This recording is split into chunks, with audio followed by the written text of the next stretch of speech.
Internationally সব বিভিন্ন বিজ্ঞাপন বা বিভিন্ন অনুষ্ঠানের, কিন্তু বাঙালিয়ানা টাইমস স্কোয়ারে এই প্রথমবার। তো এবারে মানে আগেরবারে একটু ছোট করে হয়েছিল, কিন্তু এবার ওরা আমাকে ফেস হতে বলেছেন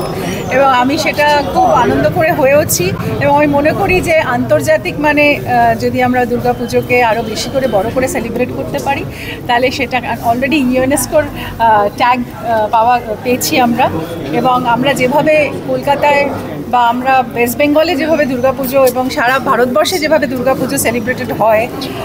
তারই একটা এক্সটেনশন আমি বলবো যে দেশের মাটিতেও সেভাবে সেলিব্রেট হচ্ছে। টাইমস স্কোয়ারে যাওয়ার তো সবার সুযোগ হয় না। আমি এসেছি দৌড়ে এই কারণে যে প্রথম হচ্ছে এই 2025-এ এই মুহূর্তে বাংলা গান, বাংলা ভাষা, আর সেই গান যদি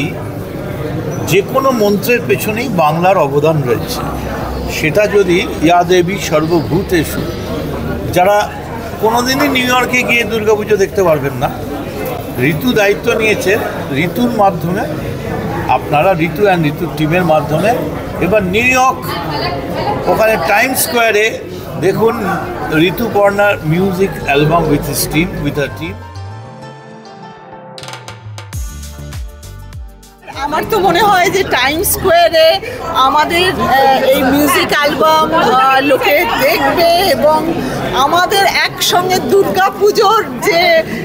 গান, তাতে আমরা সকলে নাচছি এবং পুজো এনজয় করছি এবং পুজোর যে পারফরমেন্স, যে হ্যাঁ এক্স্যাক্টলি যে ধরনের মানে পুজোতে যা যা আমরা করি, আলপনা থেকে আরম্ভ করে মাকে বরণ করা থেকে আরম্ভ করে সবটা আমরা বর্ডার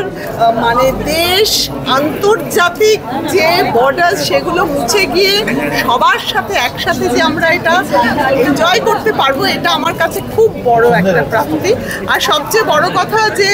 ঋতুর সঙ্গে এই আমি, দেবলীনা, শ্রীময়ী, ঋতু আমরা সকলে মিলে এত এনজয় করেছি, এত মজা করেছি, ওরা সবাই ছিল মানে এত এনজয় করেছি। এই যে সংঘ এসে গেছে, মানে খুব মজা করেছি আমরা, রিয়েলি